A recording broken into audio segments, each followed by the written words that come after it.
우리가 늘 잘 암송하고 사랑하는 주기도문입니다. 주님이 가르쳐 주신 기도는 이렇게 시작하죠. 9절 말씀 우리 같이 읽어봅시다. 9절 말씀 시작. 그러므로 너희는 이렇게 기도하라. 하늘에 계신 우리 아버지여, 이름이 거룩히 여김을 받으시오며. 예수님께서 기도를 가르쳐 주시면서 하나님을 부르는데 뭐라고 부르냐면 하늘에 계신 우리 아버지여 라고 그렇게 부르고 있는 것을 볼 수가 있습니다. 여기에서 우리가 두 가지를 기억을 해야 되는데, 첫째는 우리가 하나님 앞에 드리는 기도는 독백이나 고백이 아니다라는 것입니다. 혹은 넋두리가 아닙니다. 흔히 우리가 기도하면서 자주, 물론 우리는 하나님 앞에 기도한다고 그렇게 생각을 하고 또 말도 합니다만은, 실제로 기도할 때의 우리의 모습을 보면 하나님께 기도한다기보다는 혼자 넋두리하는 경우가 종종 있는 것을 바라봅니다. 대상이 없는 거예요. 내가 누구 앞에서 기도하고 있는지 그것을 정확하게 인식하지 못하고 그저 입에서 나오는 대로 기도해버리는 경우가 있습니다. 그런 기도는 온전한 기도라고 이야기를 할 수가 없는 것이죠. 기도는 독백이 아닙니다. 기도는 혼자 하는 고백이 아닙니다. 기도는 대화이고 바로 내 앞에 계신 하늘 아버지께 기도를 드리는 것입니다. 그러므로 기도를 할 때 여러분들께서 반드시 이거 하나는 꼭 기억하십시오. 내 기도의 대상이 누구인가? 나는 지금 누구 앞에서 기도하고 있는가? 이것을 기억하면 우리들의 언어가 조심스럽습니다. 그리고 기도할 때 그 마음이 더욱더 간절해집니다. 그러므로 우리가 하늘에 계신 내 아버지께 기도를 드린다라고 하는 이 사실을 우리 성도님들께서는 반드시 기억을 해야 될 것입니다. 두 번째로 우리가 또 생각해야 될 것은 무엇인가? 하늘에 계신 우리 하나님이라고 예수님께서 말씀하지 않으셨습니다. 뭐라고 얘기를 하시죠? 하늘에 계신 우리 아버지요 라고 그렇게 부르고 있습니다. 하나님을 아버지라고 부르도록 가르쳐 주신 분은 예수님 때까지 그 유대인들 가운데서 그 아무도 없었습니다. 그저 유대인들은 하나님의 이름을 망령되이 일컬지 말라라고 하는 십계명의 말씀 가운데 하나 때문에 하나님의 이름을 부르는 것을 오히려 두려워했습니다. 어느 정도였는가? 요드헤이 바브헤이, 우리가 여호와라고 부르는 그 하나님의 이름이 있었지만 분명히 맨 처음에는 그 이름이 무엇인지 알고 있었을 것입니다. 그런데 그 이름을 부르는 것을 겁을 내고 두려워했기에 그 여호와라고 하는 그 요드헤이 바브헤이라고 하는 그 이름 대신에 그냥 아도나이, 우리나라 말로는 주님이라고 그렇게 불렀던 것이죠. 그러다 보니까 그것이 요드헤이 바브헤이를 수천 년 동안 아도나이 이렇게 부르다 보니까 나중에는 그 음가를 잃어버린 거예요. 진짜 하나님의 이름이 무엇인지 아무도 아는 사람이 없어지게 된 것이죠. 물론 추측하기에는 야훼라고도 그렇게 이제 아마 그것이 올바른 도금일 것이다라고 그렇게 추측을 하고 저도 거기에 한 표를 던지고는 있습니다만은, 그러나 정확하게는 사실은 그 누구도 하나님의 이름이 무엇인지 알지를 못합니다. 이처럼 이스라엘 사람들조차도 하나님의 이름을 부르는 것이 두려워했기 때문에 엘로힘, 즉 하나님 이렇게 부르거나 혹은 아도나이, 주님이라고 이렇게만 불렀지 하나님의 이름을 부르지조차도 못했습니다. 그런데 예수님께서는 한 걸음 더 나가서 뭐라고 얘기를 하시냐면 하늘에 계신 우리 아버지요 라고 그렇게 가르쳐주고 있는 것을 볼 수가 있습니다. 얼마나 황홀한 표현입니까? 저는 이 시간 선포합니다. 여러분들의 아버지가 하나님 아버지이십니다. 이것이 얼마나 중요하냐면요, 하나님께서는 내가 자녀인 내가 마음 아파하고 내가 잠 못 이루하고 내가 두려워하고 그리고 내가 번민하고 근심하고 탄식하고 신음하고 있는 그 순간에 하나님께서는 같이 내 마음과 같이 나를 위해서 염려해 주시고, 그리고 또한 내가 그렇게 밤잠 못 이루 하실 때 하나님께서도 역시 주무시지 아니하신다라고 하는 사실입니다. 지난 주간 동안에 우리 성도님 가운데 자녀 하나가 폐렴으로 인한 그 다음에 뇌수막염까지 이렇게 진행이 된 그런 과정이 있었습니다. 한 주간 동안 너무나도 마음이 힘들었죠. 그래서 그분은 한 주간 동안 이 항생제를 써도 애가 그 항생제가 듣질 않으니까 이게 변이가 많은 그런 바이러스라고 합니다. 그래서 항생제가 듣질 않으니 일주일 내내 아이가 고열에 시달리고 그리고 힘들어하는 모습을 보면서 그 부모님이, 그 어머님이 잠을 제대로 자질 못합니다. 그리고는 아이 곁에서 그 아이의 열이 내리기를 위해서 기도하고 열이 내리기 위해서 이 머리에 수건도 올려주고 이렇게 밤새 간호하는 것이죠. 그것이 바로 부모님이 아닙니까?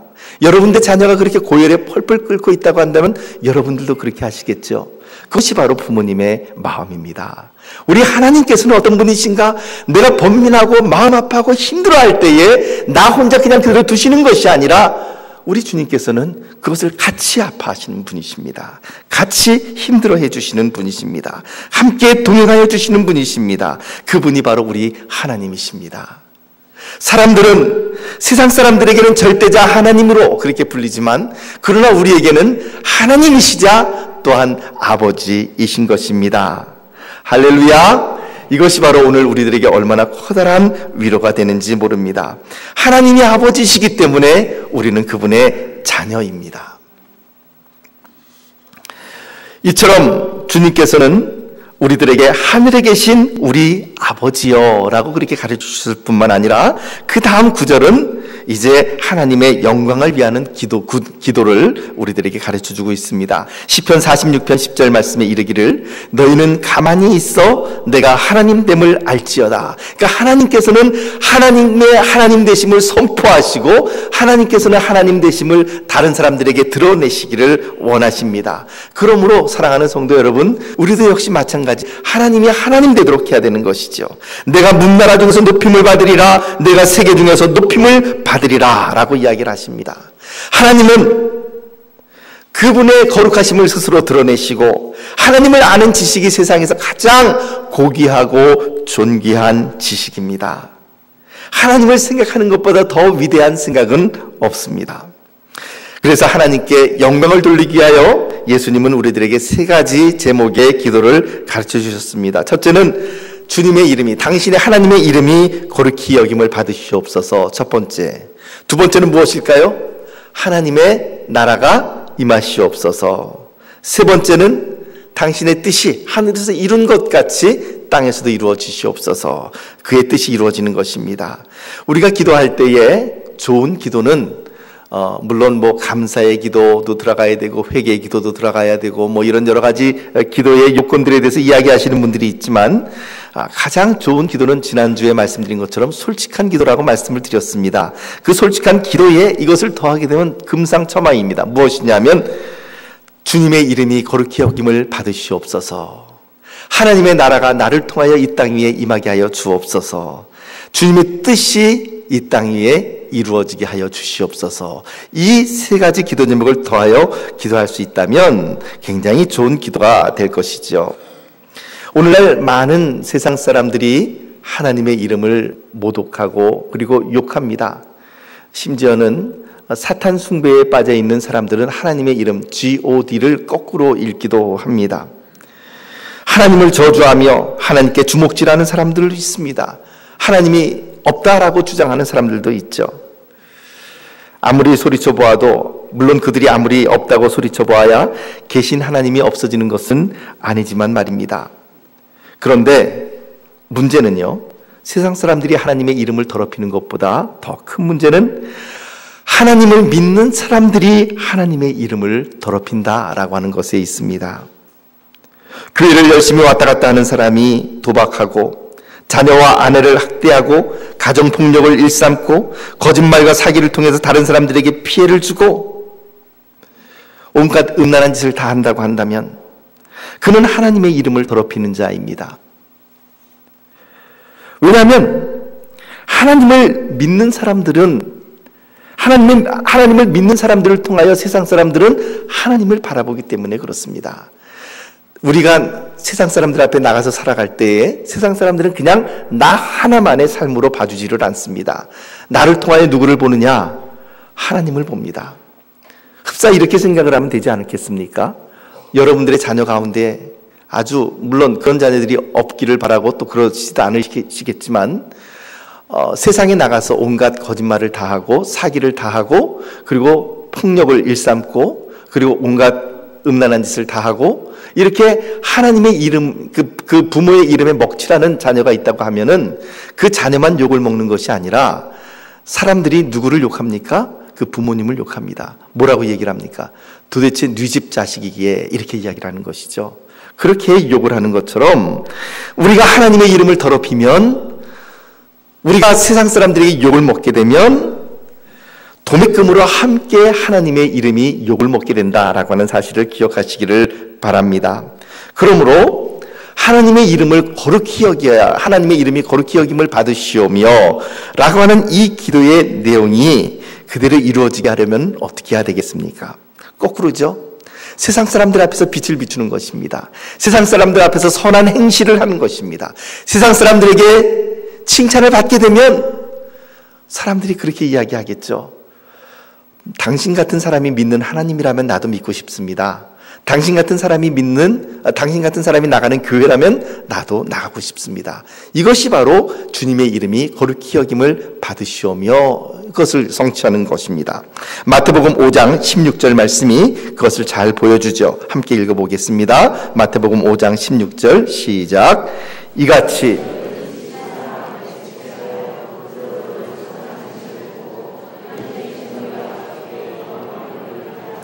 너희 빛이 사람 앞에 비치게 하고 너희의 착한 행실을 보고 사람들이 하늘에 계신 너희 아버지께 영광을 돌리게 하라.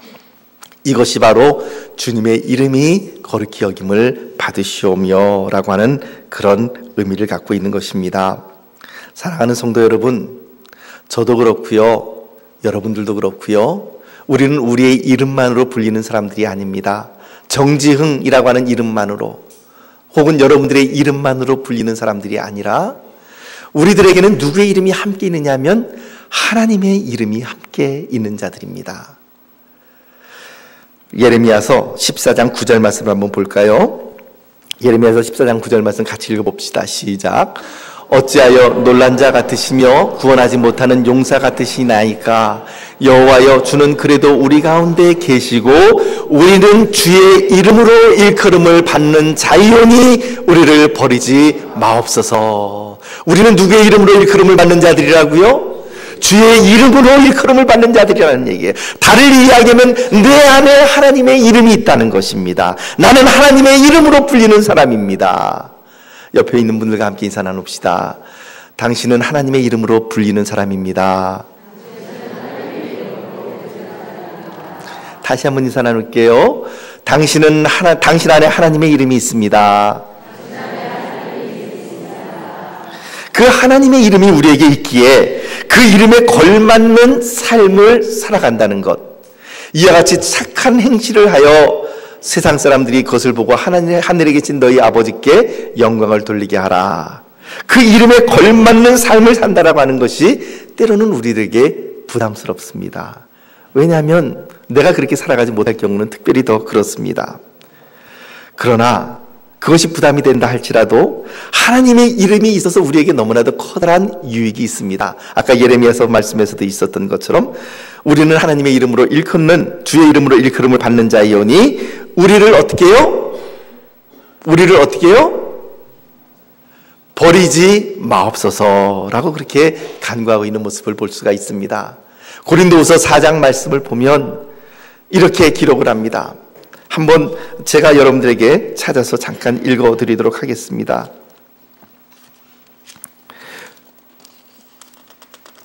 고린도서 4장 7절 이하의 말씀을 보면 우리가 이 보배를 질그릇에 가졌으니 이는 심히 큰 능력은 하나님께 있고 우리에게 있지 아니함을 알게 하려 함이라. 달리 이야기하면 우리가 이 보배 즉 하나님의 이름을 이 질그릇 안에 내 안에 가졌으니 라고 하는 것이죠. 8절 우리가 사방으로 우겨쌈을 당하여도 쌓이지 아니하며 답답한 일을 당하여도 낙심하지 아니하며 박해를 받아도 버림받지 아니하며 거꾸로 뜨림을 당하여도 망하지 아니하고. 사랑하는 성도 여러분, 주님의 이름이 우리 안에 있기 때문에 우리는 사방으로 우겨쌈을 당하여도 쌓이지 않는 인생들입니다. 사방으로 우리들에게 답답한 일이 있다 할지라도 낙심하지 않게 되는 것이죠. 박해를 받아도 버림받지 않는 존재들이 바로 하나님의 이름을 품고 있는 저와 여러분들의 정체인 것입니다. 그것이 얼마나 우리들에게 커다란 은혜겠습니까? 다윗이 골리앗과 나가서 싸울 때에 다윗은 그의 무기를 의지하지 않았습니다. 돌팔매질 잘하는 그의 실력을 믿지 않았습니다. 갑옷을 믿지 않았습니다. 사무엘상 17장 45절에서 47절 말씀을 같이 읽어봅시다. 사무엘상 17장 45절 같이 읽어봅니다. 시작. 다윗이 블레셋 사람에게 이르되 너는 칼과 창과 단창으로 내게 나아오거니와 나는 만군의 여호와의 이름 곧 내가 모욕하는 이스라엘 군대의 하나님의 이름으로 내게 나아가노라. 이거 잠깐 띄워주십시오. 너는 뭐로 나온다고요? 눈에 보이는 칼과 창과 단창으로 너의 그 우람한 근육으로 평생도록 싸움터에서 굴러먹은 너의 그 전투 기술로 나에게 나아오거니와. 나는 무엇으로 나간다고요? 의지할 것 없는 나는 네가 모욕하는 만군의 여호와 이스라엘 군대의 하나님의 이름으로 너에게 나아가노라. 그 결과가 어떻게 됐을까요? 46절, 47절 같이 연이어서 읽어봅니다. 46절 시작. 오늘 여호와께서 너를 내 손에 넘기시리니 내가 너를 쳐서 내 목을 베고 블레셋 군대의 시체를 오늘 공중에 새와 땅의 들짐승들에게 주어 온 땅으로 이스라엘의 하나님이 계신 줄 알게 하겠고. 47절 또 여호와의 구원하심이 칼과 창에 있지 아니함을 이 무리에게 알게 하리라. 전쟁은 여호와께 속한 것인즉 그가 너희를 우리 손에 넘기시리라. 아멘. 이렇게 되었습니다. 이 조약돌 하나를 던져서 그것이 블레셋 장수 골리앗의 이마 한복판에 박히게 되어지고 그로 인하여서 그 블레셋의 장수 골리앗의 목은 베어졌습니다. 그리고 블레셋은 패했습니다. 사랑하는 성도 여러분, 하나님의 이름이 우리에게 때로 부담스럽지만 하나님의 이름이 있기 때문에 하나님의 이름이 여러분들을 승리케 하시는 것이죠. 하나님의 이름이 있기 때문에 그것이 우리의 능력이 됩니다. 오늘 여러분들 가운데 마음에 번민이 있으신 분들이 계실 줄 믿습니다.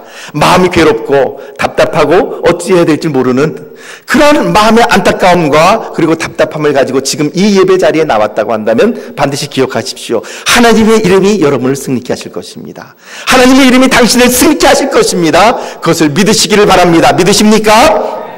그렇습니다. 그것을 믿으시기를 바랍니다. 그러므로 마땅히 우리는 이렇게 기도해야 될 것입니다. 하나님의 이름이 거룩히 여김을 받으시옵소서. 누구를 통하여요? 누구를 통하여 거룩히 여김을 받으시라고요? 옆에 분에게 이렇게 얘기를 해봅시다. 당신을 통해서 하나님의 이름이 거룩히 여김을 받으시라고 합니다. 말이 또 꼬였네요. 그렇게 해서는 안 된다는 것이죠. 물론 당신을 통해서 하나님의 이름이 거룩히 여김을 받아야 됩니다. 그러나 우리가 가져야 될 태도는 무엇이냐면 따라해 봅시다. 나를 통하여 하나님의 이름이 거룩히 여김을 받으셔야만 하는 것입니다. 여러분, 우리가 하나님의 이름을 높여드린다고 해서 하나님의 거룩하심이 더 거룩해집니까? 아니에요. 하나님은 그분 자신이 완벽하게 거룩하신 분이십니다. 우리가 찬양을 하든 안 하든 그분은 거룩하신 분이십니다. 우리가 그분의 이름을 높여드리든 안 높여드리든 그분의 이름은 이미 높여진 그런 분이십니다. 그런데 왜 주님께서는 주님의 이름이 거룩히 여김을 받으시오며 라고 우리들에게 가르쳐 주셨겠습니까? 문제는 나를 통하여 그 하나님의 거룩하심이 있는 그대로 드러나게 해야 된다라고 하는 것입니다. 문제는 바로 나입니다.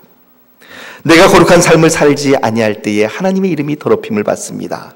내가 거룩한 삶을 살며 내가 선한 행실로 하나님 앞에 영광을 올려드리게 될 때에 세상 사람들도 역시 하나님의 이름을 거룩히 여기게 될 것입니다. 사랑하는 성도 여러분, 저는 축복합니다. 여러분들의 삶을 통하여 하나님의 이름이 거룩히 여김 받으시기를 예수님의 이름으로 축복합니다.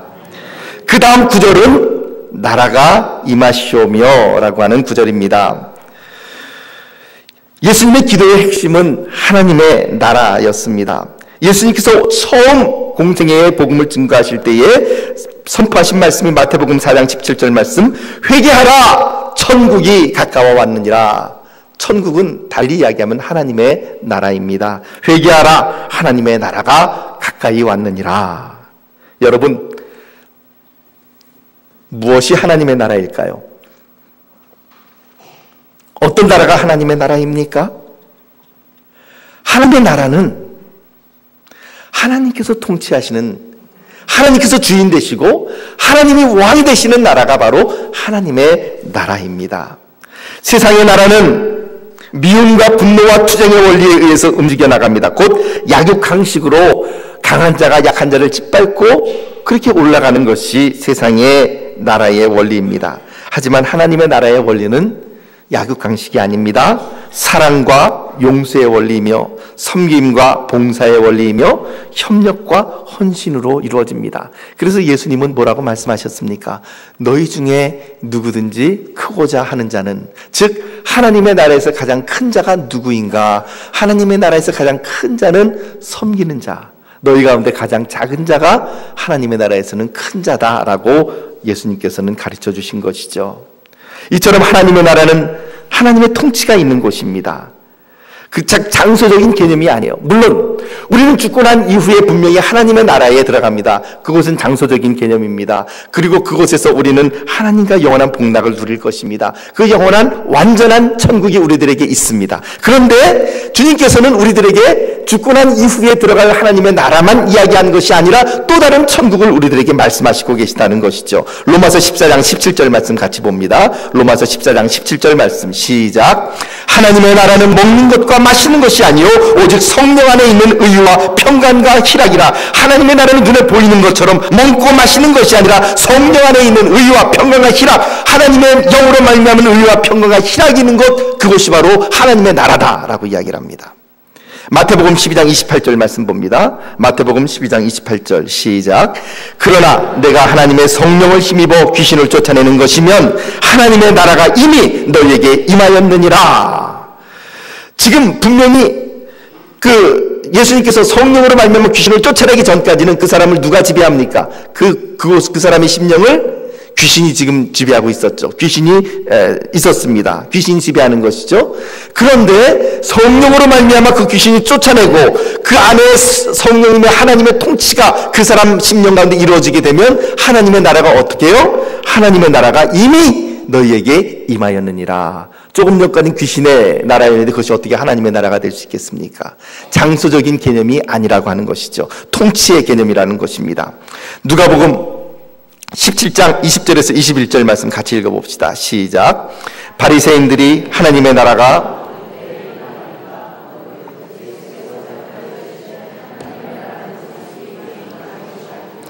또 여기 있다.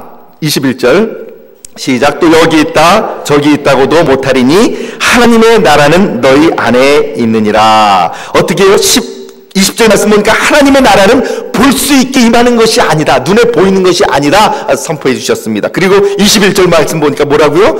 여기 있다 혹은 저기 있다고도 못하리니 하나님의 나라는 어디요? 너희 안에 있느니라 라고 선포해 주셨습니다.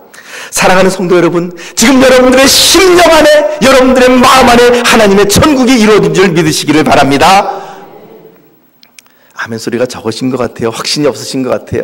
다시 한번 선포합니다. 여러분의 심령 안에 하나님의 천국이 이루어진 것을 믿으시기를 바랍니다.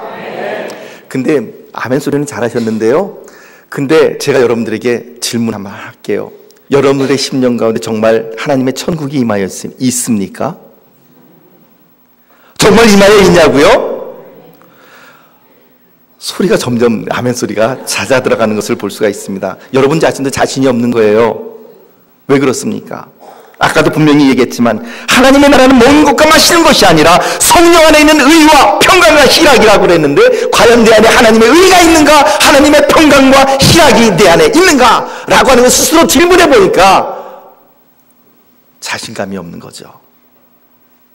그렇다면요, 우리들에게 문제가 있는 것입니다. 우리가 이 선포에 대해서 자신 있게 아멘 할 수 없다고 한다면 우리들 안에 뭔가 고장이 나 있는 겁니다. 가정해 봅시다. 내 마음 안에 왕좌가 있어요. 내 심령에 왕좌가 있습니다. 이 왕좌에 내가 앉아서 있는 사람은 내 마음대로 통치하는 사람입니다. 그 왕좌에 마귀가 앉아 있다고 하면 마귀가 통치하는 마음이 되겠죠. 여러분, 여러분들의 마음을 누가 통치하고 있습니까? 오늘 여러분들이 마음대로 하나님 좀 잠깐 이쪽으로 와 보시죠. 하나님 제가 이거 필요한데 좀 어떻게 좀 해주시죠. 만약에 이런 식의 태도라고 한다면 내가 왕좌에 앉아 있는 것입니다. 하나님의 말씀은 분명히 나에게 헌신하라 그러고, 하나님의 말씀은 분명히 나에게 순종하라 그러고, 하나님의 말씀은 분명히 사랑하라고 말을 하고 있는데 그까짓 거, 그거는 말씀이 그렇게 할 뿐이지 나는 그렇게 살아가지 않을 거야 라고 스스로 그렇게 마음을 먹고 있다고 한다면 그 사람의 마음에는 하나님의 나라가 임한 것이 아닙니다. 내가 다스리고 있는 나라일 뿐이죠. 사랑하는 성도 여러분, 하나님의 나라는 이미 그리스도와 함께 이 땅에 들어왔습니다. 예수님께서는 우리들에게 이미 장소의 개념이 아니라 하나님의 통치가 이루어진 곳, 그것이 바로 하나님의 나라라고 선포해 주셨습니다. 너희 안에 이미 하나님께서 지배하시고 너희가 하나님의 말씀 가운데 겸손하게 내려앉아 순종할 수 있는 태도가 되어 있고, 하나님께서 너희들의 마음을 지배하고 있다면 이미 너희 안에 하나님의 나라가 임하였느니라 라고 그렇게 선포하고 계시는 것인데, 사랑하는 성도 여러분, 오늘 혹시 우리들의 심령이 그렇게 자신감이 있지 못하다고 한다면 다시 한번 점검하십시오. 내 마음의 왕좌에 누가 앉아 있는가? 내가 앉아 있는가? 아니면 내 자녀가 앉아 있는가? 내 남편이 앉아 있는가? 내 아내가 앉아 있는가? 혹은 그 다른 어떤 물질이 앉아 있는가? 돈이 앉아 있는가? 그것을 점검하십시오. 그리고 그것을 다 내려놓으십시오. 그리고 그 보좌를 누구에게 올려드려야 될까요? 하나님, 당신께서 이 자리에 앉으셔서 나를 다스려 주시기를 원합니다. 오늘 예수 그리스도를 믿는다고 하지만 우리들이 자신감 없어 하는 것은 무엇 때문에 그렇습니까? 바로 이 작업이 이루어지지 않고 있기 때문에 그런 것이에요. 안타깝습니다. 이미 천국이 우리 안에 임하였고 주님께서는 우리들에게 천국이 너희 안에 있느니라 라고 말씀하셨는데, 이 땅에서 누려야 할 천국을 우리가 제대로 누리고 있지 못하다고 한다면 얼마나 안타까운 일입니까? 예수님 믿고 있지만 예수님의 통치를 받고 있지 할 때 그는 세상과의 갈등 속에서 계속 힘들게 살아갈 수밖에 없어요. 왜 신앙생활이 힘듭니까? 내가 하려고 그러니까 힘드는 것이죠. 내가 다스리니까 힘든 것이죠. 사도 바울은 감옥에 있으면서도 천국을 경험했습니다. 여러분, 나에게 한 100억 정도 있으면 나는 하나님 잘 믿을 것 같아. 아니에요. 환경이 중요하지 않습니다. 조직이 중요하지 않습니다. 예수님이 통치하고 예수님께서 지배하시는 바로 그곳이 바로 하나님의 나라요 천국이 이루어지는 것입니다. 우리가 애송하는 찬송가 가운데 438장 3절 말씀 보면 그런 찬양이 있죠.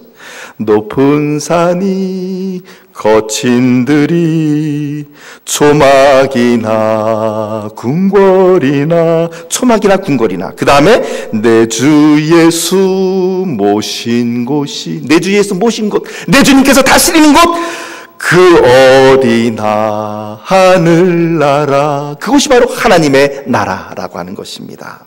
사랑하는 성도 여러분, 오늘 저는 여러분들을 통하여 여러분들의 심령 가운데 천국이 임하게 되기를 예수님의 이름으로 축복합니다. 하나님께서 다스리는 천국이 여러분들의 심령 가운데 임하기를 예수님의 이름으로 축복합니다. 여러분들을 통하여 여러분들의 가정에 하나님의 나라가 임하기를 예수님의 이름으로 축복합니다. 여러분들을 통하여 여러분들의 직장이 하나님의 나라가 임하게 되기를 예수님의 이름으로 축복합니다. 지금까지 뇌물이 횡행하고 온갖 불법과 더러움이 임하였던 그곳에 이제 하나님의 사람인 내가 들어가서 그곳에 하나님의 통치가 임하기를 원하며 그곳을 하나님의 나라가 임할 수 있도록 정직한 삶을 살아간다면 이미 그곳에 하나님의 나라가 임한 것이 아니겠습니까? 사랑하는 성도 여러분, 말씀을 맺습니다. 오늘 우리는 결코 고아와 같은 존재들이 아닙니다. 주님은 우리들에게 분명히 말씀하셨습니다. 하늘에 계신 우리 아버지요. 하나님 그분이 여러분들의 아버지이십니다. 그리고 뭐라고 말씀하십니까? 당신의 이름이, 아버지의 이름이 거룩히 여김을 받으시오며, 누구를 통해서요? 나를 통해서. 하나님, 나를 통하여 하나님의 이름이 거룩히 여김을 받으시옵소서. 그 다음에 뭡니까? 하나님의 나라가 임하옵시며, 누구를 통해서? 누구를 통해서? 죄를 통해서가 아니라 나를 통해서 하나님의 나라가 임하시옵소서. 이것이 바로 오늘 주님께서 우리들에게 가르쳐 주시는 말씀의 요체입니다. 사랑하는 성도 여러분, 여러분들이 어느 곳에 있든지 환경이 어떻든지 오늘 여러분들의 심령과 가정과 우리 교회와 그리고 여러분들의 일터와 이 나라가 하나님의 나라가 임하시는 놀라운 거룩한 장소가 되기를, 거룩한 통치의 영역이 되기를 예수님의 이름으로 축복합니다. 기도하겠습니다. 하나님